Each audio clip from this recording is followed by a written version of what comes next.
I am writing this under an appreciable mental strain, since by tonight I shall be no more. Penniless and at the end of my supply of the drug which alone makes life endurable, I can bear the torture no longer and shall cast myself from this garret window into the squalid street below. Do not think from my slavery to morphine that I am a weakling or a degenerate. When you have read these hastily scrawled pages, you may guess, though never fully realize, why it is that I must have forgetfulness or death. It was in one of the most open and least frequented parts of the broad Pacific. The Great War was then at its very beginning, and the ocean forces of the Hun had not completely sunk to their later degradation, whilst we of her crew were treated with all the fairness and consideration due us as naval prisoners. So liberal, indeed, was the discipline of our captors that 5 days after we were taken, I managed to escape alone in a small boat with water and provisions for a good length of time. When I finally found myself adrift and free, I had but little idea of my surroundings. Never a competent navigator, I could only guess vaguely by the sun and stars that I was somewhat south of the equator. Of the longitude, I knew nothing, and no island or coastline was in sight. The weather kept fair, and for uncounted days I drifted aimlessly beneath the scorching sun, waiting either from some passing ship or to be cast on the shoes of some habitable land. But never ship nor land appeared. I began to despair in my solitude upon the heaving vastness of unbroken blue. The change happened while I slept. Its details I shall never know, for my slumber, though troubled and dream-infested, was continuous. When at last I awakened, it was to discover myself half sucked into a slimy expanse of hellish black mire which extended about me in monotonous undulations as far as I could see, and in which my boat lay grounded some distance away. Though one might well imagine that my first sensation would be of wonder at so prodigious and unexpected a transformation of scenery, I was in reality more horrified than astonished, for there was in the air and in the rotting soil a sinister quality which chilled me to the very core. The region was putrid with the carcasses of decaying fish and of other, less describable things which I saw protruding from the nasty mud of the unending plain. Perhaps I should not hope to convey in mere words the unutterable hideousness that can dwell in absolute silence and barren immensity. There was nothing within hearing, and nothing in sight, save a vast reach of black slime. Yet the very completeness of the stillness and the homogeneity of the landscape oppressed me with a nauseating fear. The sun was blazing down from a sky which seemed to me almost black in its cloudless cruelty, as though reflecting the inky marsh beneath my feet. As I crawled into the stranded boat, I realized that only one theory could explain my position. Through some unprecedented volcanic upheaval, a portion of the ocean floor must have been thrown to the surface, exposing regions which for innumerable millions of years had laid hidden under unfathomable watery depths. So great was the extent of the new land which had risen beneath me, that I could not detect the faintest noise from the surging ocean, strain my ears as I might. Nor were there any seafowl to prey upon the dead things. For several hours I sat thinking or brooding on the boat, which lay upon its side and afforded a slight shade as the sun moved across the heavens. As the day progressed, the ground lost some of its stickiness and seemed likely to dry sufficiently for traveling purposes in a short time. That night, I slept but little, and the next day I made for myself a pack containing food and water, preparatory to an overland journey in search of the vanished sea and possible rescue. On the third morning, I found the soil dry enough to walk upon with ease. The odor of the fish was maddening, but I was too much concerned with graver things to mind so slight an evil, and set out boldly for an unknown goal. All day, I forged steadily westward, guided by a faraway hummock which rose higher than any other elevation in the rolling desert. That night, I encamped, and on the following day still traveled toward the hummock, though the object seemed scarcely nearer than when I had first espied it. By the fourth evening, I attained the base of the mound, which turned out to be much higher than it had appeared from a distance. An intervening valley setting it out in sharper relief from the general surface. Too weary to ascend, I slept in the shadow of the hill. I know not why my dreams were so wild that night, but ere the waning and fantastically gibbous moon had risen far above the eastern plain, I was awake in a cold perspiration, determined to sleep no more. Such visions as I had experienced were too much for me to endure again. And in the glow of the moon, I saw how unwise I had been to travel by day. Without the glare of the parching sun, my journey would have cost me less energy indeed. I now felt quite able to perform the ascent which had deterred me at sunset. Picking up my pack, I started for the crest of the eminence. I have said that the unbroken monotony of the rolling plain was a source of vague horror to me, but I think my horror was greater when I gained the summit of the mound and looked down the other side into an unmeasurable pit or canyon whose black recesses the moon had not yet soared high enough to illumine. I felt myself on the edge of the world, peering over the rim into a fathomless chaos of eternal night. Through my terror ran curious reminiscences of Paradise Lost and Satan's hideous climb through the unfashioned realms of darkness. As the moon climbed high in the sky, I began to see that the slopes of the valley were not quite so perpendicular as I had imagined.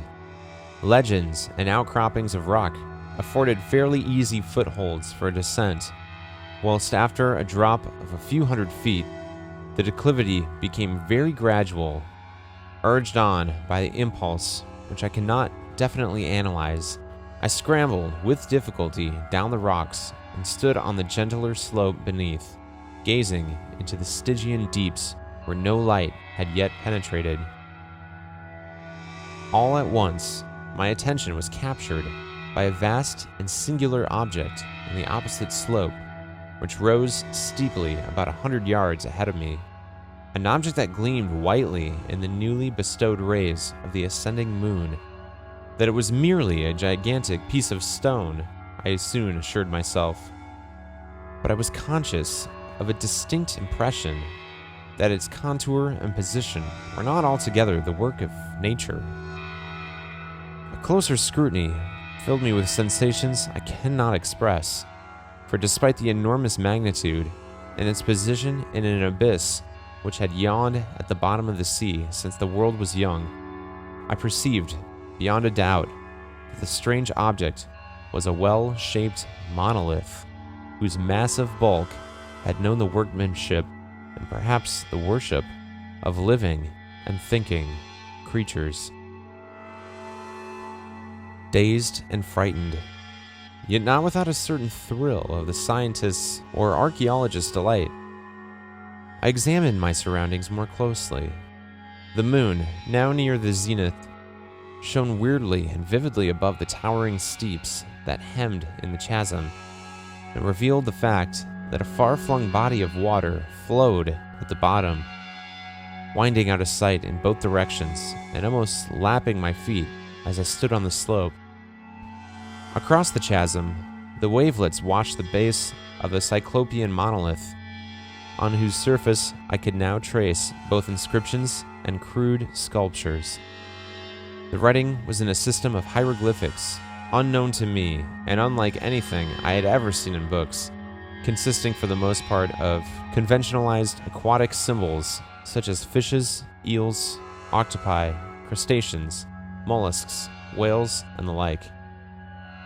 Several characters obviously represented marine things which are unknown to the modern world, but whose decomposing forms I'd observed on the ocean-risen plain. It was the pictorial carving, however, that did most hold me spellbound.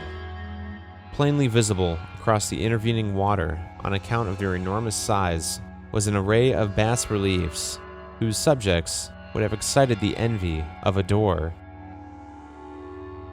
I think that these things were supposed to depict men, at least a certain sort of man, though the creatures were shown disporting like fishes in the waters of some marine grotto, or paying homage at some monolithic shrine which appeared to be under the waves as well.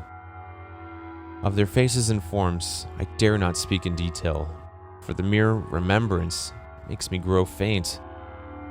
Grotesque beyond the imagination of a Poe or a Bulwer, they were damnably human in general outline, despite webbed hands and feet, shockingly wide and flabby lips, glassy, bulging eyes, and other features less pleasant to recall.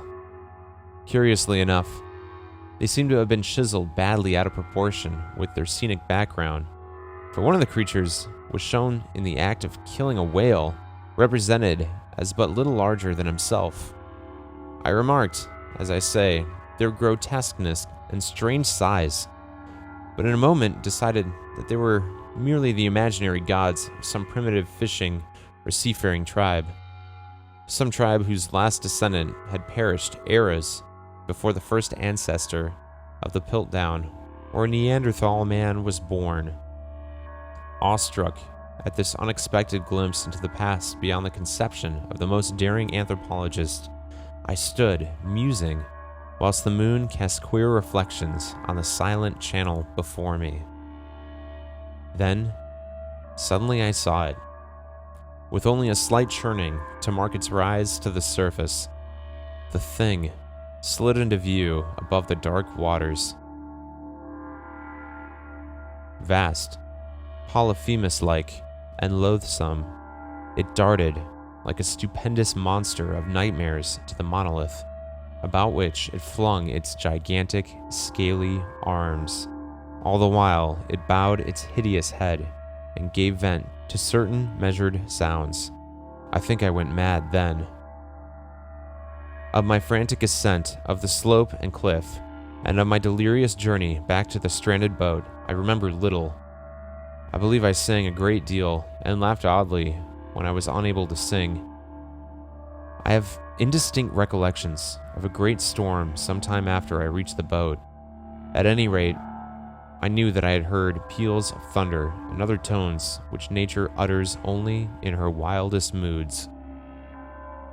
When I came out of the shadows, I was in a San Francisco hospital, brought thither by the captain of the American ship which had picked up my boat in mid-ocean. In my delirium, I had said much, but found that my words had been given scant attention. Of any land upheaval in the Pacific, my rescuers knew nothing, nor did I deem it necessary to insist upon that thing which I knew they could not believe. Once I sought out a celebrated ethnologist and bemused him with peculiar questions regarding the ancient Philistine legend of Dagon, the fish god, but soon perceiving that he was hopelessly conventional, I did not press my inquiries. It is that night, especially, when the moon is gibbous and waning, that I see the thing. I tried morphine, but the drug has given only transient relief, and has drawn me into its clutches as a hopeless slave. So now, I am to end it all, having written a full account for the information of the contemptuous amusement of my fellow men. Often I ask myself if it could not all have been a pure phantasm, a mere freak of fever, as I lay sun-stricken and raving in the open boat after my escape from the German man-of-war. This I ask myself, but ever does there come before me a hideously vivid vision in reply. I cannot think of the deep sea without shuddering at the nameless things that may, at this very moment, be crawling and floundering in its slimy bed, worshipping their ancient stone idols and carving their own detestable likenesses on submarine obelisks of water-soaked granite. I dream of a day when they may rise above the billows to drag down in their reeking talons the remnants of puny, war-exhausted mankind, of a day when the land shall sink and the dark ocean floor shall ascend amidst universal pandemonium. The end is near. I hear a noise at the door, as if some immense slippery body lumbering against it. It shall not find me. God. That hand. The window. The window!